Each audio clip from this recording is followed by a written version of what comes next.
오늘 같이 은혜 받을 말씀은 이사야 61장 1절에서 11절 말씀을 교독하겠습니다. 주 여호와의 영이 내게 내리셨으니 이는 여호와께서 내게 기름을 부으사 가난한 자에게 아름다운 소식을 전하게 하려 하십니다. 나를 보내사 마음이 상한 자를 고치며 포로된 자에게 자유를, 갇힌 자에게 노임을 선포하며 여호와의 은혜의 해와 우리 하나님의 보복의 날을 선포하여 모든 슬픈 자를 위로하되 무릇 시온에서 슬퍼하는 자에게 화관을 주어 그 죄를 대신하며 기쁨의 기름으로 그 슬픔을 대신하며 찬송의 옷으로 그 근심을 대신하시고 그들의 의의 나무 곧 여호와께서 심으신 그 영광을 나타낼 자라 일컬음을 받게 하려 하십니다. 그들은 오래 황폐하였던 곳을 다시 쌓을 것이며 옛부터 무너진 곳을 다시 일으킬 것이며 황폐한 성읍 곧 대대로 무너져 있던 것들을 중수할 것이며 외인은 서서 너희 양떼를 칠 것이요 이방 사람은 너희 농부와 포도원지기가 될 것이나 오직 너희는 여호와의 제사장이라 일컬음을 받을 것이라. 사람들이 너희를 우리 하나님의 봉사자라 할 것이며 너희가 이방 나라들의 재물을 먹으며 그들의 영광을 얻어 자랑할 것이니라. 너희가 수치 대신에 보상을 배나 얻으며 능욕 대신에 몫으로 말미암아 즐거워할 것이라. 그리하여 그들의 땅에서 갑절이나 얻고 영원한 기쁨이 있으리라. 무릇 나 여호와는 정의를 사랑하며 불의의 강탈을 미워하여 성실히 그들에게 갚아주고 그들과 영원한 언약을 맺을 것이라. 그들의 자손을 문나라 가운데 그들의 후손을 만민 가운데 알리리니 무릇 이를 보는 자가 그들은 여호와께 복받은 자손이라 인정하리라. 내가 여호와로 말미암아 크게 기뻐하며 내 영혼이 나의 하나님으로 말미암아 즐거워하리니 이는 그가 구원의 옷을 내게 입히시며 공의의 겉옷을 내게 더하심이 신랑이 사모를 쓰며 신부가 자기 보석으로 단장함 같게 하였음이라. 11절 땅이 싹을 내며 동산이 거기 뿌린 것을 돋게 함같이 주 여호와께서 공의와 찬송을 모든 나라 앞에 솟아나게 하시리라. 아멘. 어디를 둘러보아도 기대할 것이라고는 찾아볼 수 없는 이 세상의 미래는 어떻게 될까요? 세상의 빛과 소금의 역할을 제대로 감당하지 못하고 있는 교회의 미래는 어떻게 될까요? 어떤 소망을 바라볼 수 있을까요? 밝은 미래를 기대할 수 있을까요? 있다면 그 기대는 어디에서 오는 것일까요? 한 치 앞도 내다볼 수 없는 암흑이 가득한 시대에 선지자 이사야는 장차 메시아가 오셔서 감당하게 될 놀라운 사역과 영광스러운 미래를 내다보면서 노래했습니다. 그것이 오늘 본문의 말씀입니다. 오늘 본문은 그 노래를 우리에게 들려주고 있습니다.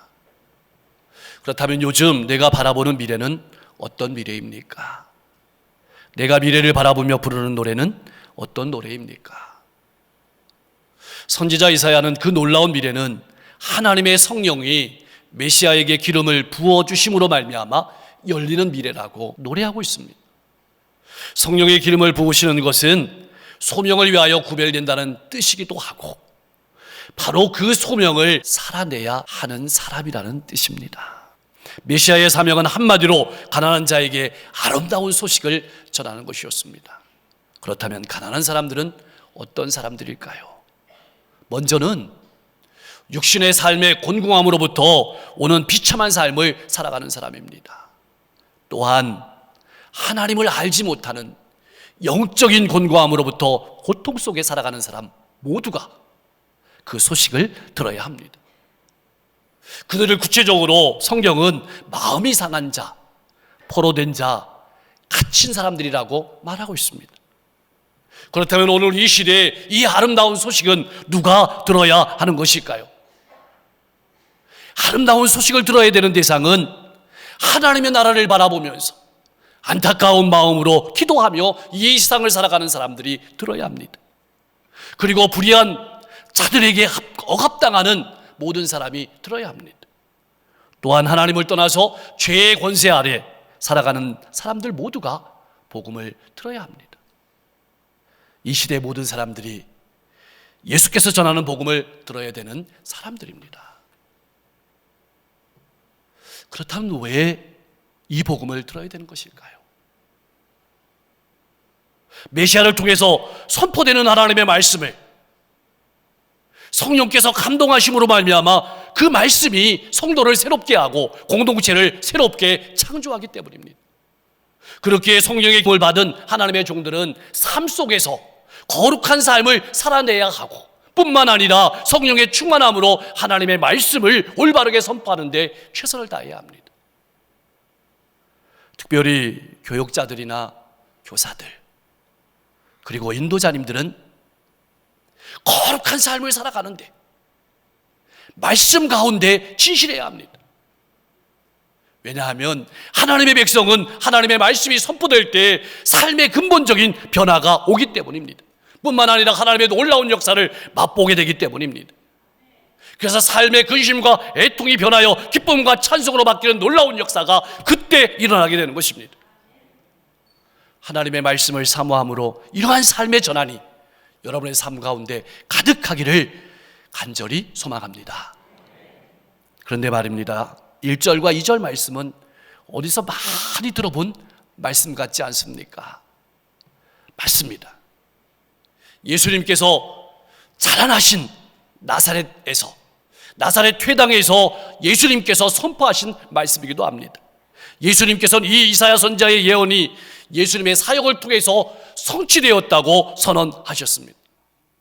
그러므로 우리는 본문 말씀을 통해서 예수님의 사역이 단지 죄사함을 얻게 하는데 그치는 것이 아니고 죄로 말미암아 상처를 입은 믿는 자의 영과 육을 강건케 하고 치유하고 회복하시는 것임을 우리는 알 수 있습니다. 알아야 합니다. 그 메시아의 치유와 위로와 소망의 소식이 가난하고 마음이 상하고 포로되고 갇힌 자에게 뿐만 아니라 메시아의 도래를 간절히 사모하는 심령이 가난한 자에게 주어진다고 본문은 말씀하고 있는 겁니다. 날마다 우리의 영과 육이 예수 그리스도로 말미암아 온전하게 되고 건강하게 되기를 주님의 이름으로 간절히 축복합니다. 그러므로 우리가 기다리는 예수님은 좋은 소식을 전하는 분일 뿐만 아니라 좋은 소식 그 자체입니다.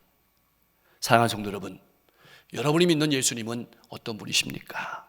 여러분은 어떻게 믿습니까? 기억하십시오. 우리가 믿는 예수님은 우리에게 좋은 것을 주시는 분을 넘어서서 가장 좋은 것을 주시는 분입니다. 죄 대신 화관을 주시는 분입니다. 슬픔 대신에 기쁨을 주시는 분입니다. 우리의 마음에 있는 괴로움을 없애시고 찬송을 주시는 분입니다. 세상에서 가장 슬퍼하고 좌절하는 사람에게 가장 놀라운 미래와 영광을 주시는 분이 바로 우리가 믿는 예수님이십니다. 우리 인생의 슬픔과 아픔이 변하여 기쁨과 찬송이 되게 하시고 근심이 변하여서 즐거움이 되게 하시는 분이 바로 우리가 믿는 예수님이십니다. 그것이 성탄의 기쁜 소식입니다. 어떻게 이 일이 가능할까요? 이제 더는 죄가 하나님의 백성을 속박할 수 없기 때문입니다. 예수님께서 십자가의 사역으로 말미암아 이 문제를 해결하셨기 때문입니다. 그렇다면 한때는 심판하시고 멸하셨다가 다시 회복하시고 세우시고 쓰시는 것은 무엇 때문일까요? 하나님께서 약속에 신실하시기 때문입니다. 우리가 잘나서가 아닙니다.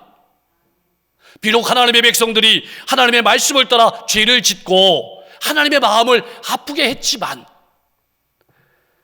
자신을 돌아보고 자신의 죄를 통회할 때, 돌이킬 때 하나님은 용서하십니다. 그리고 회복시키십니다. 그래서 슬픔의 인생을 기쁨과 노래의 인생으로 바꾸시는 것입니다. 그분이 바로 우리가 믿는 멋진 하나님이십니다. 이런 역전의 하나님을 바라보시며 살아가실 수 있기를 소망합니다. 자, 이제 죄의 문제가 해결되니까 이스라엘 백성들은 의의 나무가 되었습니다. 놀라운 역전이 일어나게 된 것입니다. 신앙의 자리가 회복되었고 그들을 억압하고 그들에게 고통을 주던 자들이 이제는 그들을 섬기는 자가 되었습니다. 그런데 우리가 한 가지 주의해야 될 것이 있습니다. 이스라엘 백성들이 하나님의 백성들이 세상의 통치자가 되었다는 뜻이 아닙니다. 하나님의 제사장이 되고 하나님의 봉사자가 되고 하나님께 복받은 자가 되고 예수님의 신부가 되었다는 뜻입니다.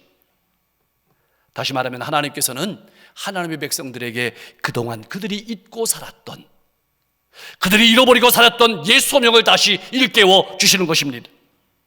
하나님께서는 오래전에 모세를 통해서 하나님의 백성들의 정체성에 대해서 분명하게 말씀하셨습니다.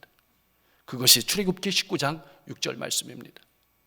우리 같이 한번 읽어보겠습니다. 너희가 내게 대하여 제사장 나라가 되며 거룩한 백성이 되리라. 너는 이 말을 이스라엘 자손에게 고할지니라. 너희가 내게 대하여 제사장 나라가 되며 거룩한 백성이 되리라. 너는 이 말을 이스라엘 자손에게 고할지니라. 우리에게 주시는 말씀이기도 합니다.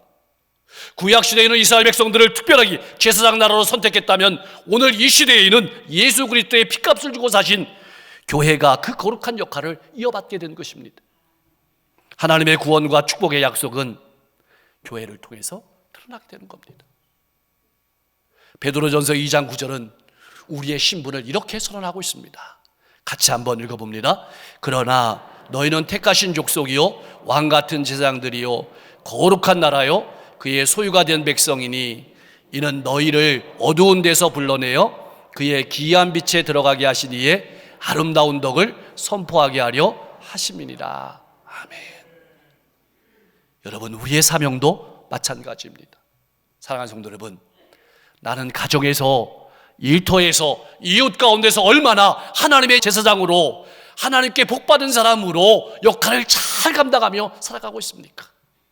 한번 점검해 보시기 바랍니다. 그렇다면 왜 하나님께서는 약속을 지키시며 하나님의 백성들을 회복시키시고 하나님의 백성들을 세우시는 축복을 누리게 하시는 것일까요? 이것이 중요한 겁니다. 왜 우리를 부르셔서 예배드리게 하시고 우리가 어떤 존재인지 알게 하시고 우리에게 힘을 주시는 것일까요? 바로 하나님의 백성들이 하나님께 복받는 모습을 열방들이, 이웃들이 분명히 보고 그들이 하나님께로 돌아오게 하시기 위함입니다. 나아가서 하나님의 진실된 백성이 되어서 의로운 삶을 살아가게 하심으로, 세상과 구별된 삶을 살아가게 하심으로 하나님께서 영광을 받으시기 위함입니다.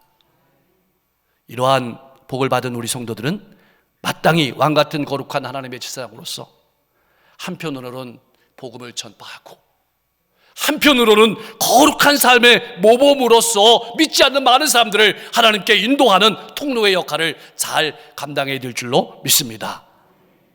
그러나 7절 말씀을 깊이 생각해 보면 그러한 삶이 결코 쉬운 일이 아닙니다. 악한 사람들은 자신의 욕망을 따라서 하나님의 자녀들을 능욕하기를 좋아합니다. 하나님께 소망을 두고 천국을 바라보며 살아가는 성도들이 이 땅에서 어쩌면 수모를 당하는 것이 당연한 일일 것입니다. 그러나 우리가 분명하게 기억해야 될 것은 그런 억울하고 고통스러운 상황은 결코 오래가지 않는다는 사실입니다.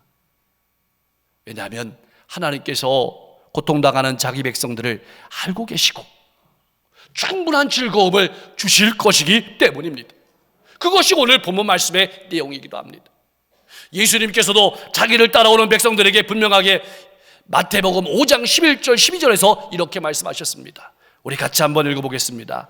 나로 말미암아 너희를 욕하고 박해하고 거짓으로 너희를 거슬러 모든 악한 말을 할 때에는 너희에게 복이 있나니 기뻐하고 즐거워하라. 하늘에서 너희의 상이 큼이라. 너희 전에 있던 선지자들도 이같이 박해하였느니라. 아멘. 여러분, 우리가 이 주님의 말씀을 안다면, 이 주님의 말씀을 믿고 있다면 그 어떤 어려움도 능히 이겨낼 수 있을 줄로 믿습니다. 사실 지금 우리는 하나님 없는 시대를 살아가고 있습니다. 세상 사람들은 자신이 주인이 되었습니다. 자기가 진리가 되었습니다. 자기 마음대로 살아가는 시대에 우리는 살아가고 있습니다. 도덕은 사라져가고 있습니다. 인간으로서 지켜야 될 가장 기본적인 눈이마저 저버리고 있습니다. 성경의 기본적인 진리를 선포하는 것도 용납하지 않는 시대를 살아가고 있습니다. 뿐만 아니라 세상의 가치관이 교회 안으로 밀려 들어와서 우리의 신앙을 무너뜨리는 상황 속에 우리는 풍전등화와 같은 위기를 느끼며 어떻게 살아야 잘 사는 것인지 답답함을 느낄 때가 한두 번이 아닙니다. 가정과 일터와 이웃 가운데서 여러분의 신앙생활은 어떻습니까? 그럼 교회 안은 어떨까요? 사랑이라는 말은 넘쳐나는데 참된 사랑을 보기 힘든 시대가 되어버렸습니다.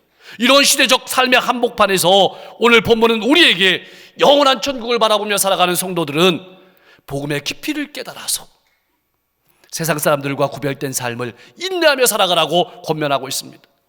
그럴 때 우리는 하나님의 제사장으로서, 하나님의 봉사자로, 하나님께 복받은 사람으로 인정받는 사람이 될 것입니다. 이제 종에게 남아있는 일은 딱 한 가지입니다.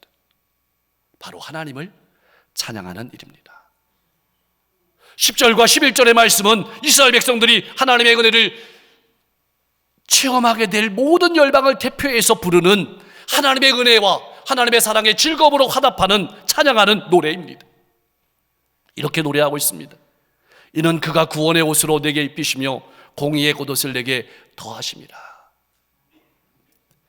하나님의 백성들이 하나님을 찬양할 수밖에 없는 이유는 하나님께서 구원을, 하나님께서 의를 베풀어 주셨기 때문입니다.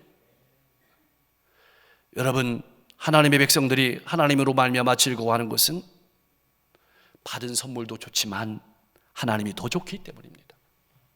나는 어떻습니까? 하나님의 손에 들려있는 복이 좋습니까? 하나님이 더 좋습니까? 인생을 살아가면서 이러한 사실을 가슴 깊이 깨달은 하박국 선지자는 하박국 3장 17절 18절에서 이렇게 노래했습니다. 우리도 같이 한번 노래해 보겠습니다. 비록 무화과 나무가 무성하지 못하며 포도나무에 열매가 없으며 감람나무에 소출이 없으며 밭에 먹을 것이 없으며 우리의 양이 없으며 외양간에 소가 없을지라도 나는 여호와로 말미암아 즐거워하며 나의 구원의 하나님으로 말미암아 기뻐하리로다. 아멘. 이것이 우리가 불러야 될 성탄의 찬송입니다. 사랑하는 성도 여러분, 이런 놀라운 역사가 이미 그리스도 예수 안에서 성취된 것을 우리는 보았습니다. 이제 열방이 그 구원을 향해서 나아가고 있습니다. 더 놀라운 사실은 성령을 우리에게 부어주시고 우리 또한 왕같은 제사장으로 삼으셔서 세계 열방을 예수의 빛 가운데로, 복음의 빛 가운데로 돌아오는데 우리를 사용하신다는 사실입니다. 나는 얼마나 예수의 빛을 주변에 밝게 비추고 있습니까? 우리는 어떻게 하면 더 강렬하고 아름다운 빛을 가정과 일터와 이웃 가운데 비추며 살아갈 수 있을까요? 성령의 지혜를 구하십시오.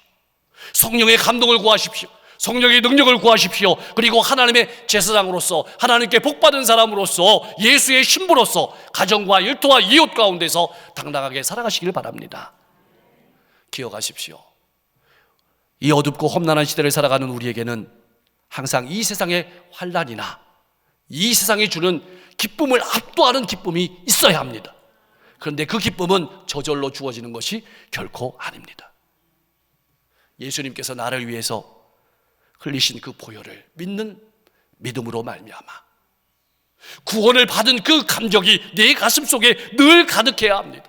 또한 영원한 나라를 바라보며 하나님께서 알아주실 것을 바라보면서 영원한 나라에 대한, 천국에 대한 소망이 내 가슴 속에 기대감으로, 흥분감으로 있어야 합니다. 오늘 이 구원에 대한 확신을 잃어버리고 신앙의 길을 힘없이 걸어가는 신앙인이 얼마나 많은지 모릅니다. 이 어려운 시대를 걸어가는 우리에게 반드시 있어야 할 것은 그리스도 예수 안에서 나와 함께 하시고 역사하시는 하나님의 은혜를 바라보고 걸어가는 감동입니다. 그럴 때 우리 삶은 기쁨이 가득 넘치는 삶이 될 것입니다. 세상은 우리의 삶으로 말미암아서 환하게 빛나게 될 것입니다. 그리고 과거의 죄악의 세설에 미어서 근심과 고통과 애통으로 살아가던 때와는 달리 천국 혼인잔치에 들어갈 신부로서 기쁨과 찬송이 넘치는 변화된 삶을 살아가게 될 줄로 믿습니다. 이러한 성도의 삶을 데살로니가전서 5장 16절에서 18절은 이렇게 말하고 있습니다. 항상 기뻐하라. 쉬지 말고 기도하라. 범사에 감사하라. 이것이 그리스도 예수 안에서 너희를 향하신 하나님의 뜻이니라. 여러분, 구원의 기쁨과 천국의 소망으로 말미암아 즐거움이 가득한 인생, 가정과 일터와 이웃 가운데서 주님을 나타내는 복된 인생이 다 되실 수 있기를 주님의 이름으로 간절히 축원합니다.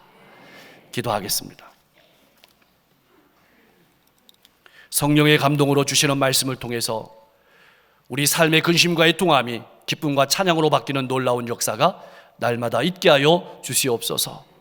하나님의 제사장으로, 하나님의 봉사자로, 하나님께 복받은 자로, 예수님의 신부로 이웃과 세상을 섬기며 살아가게 하여 주시옵소서.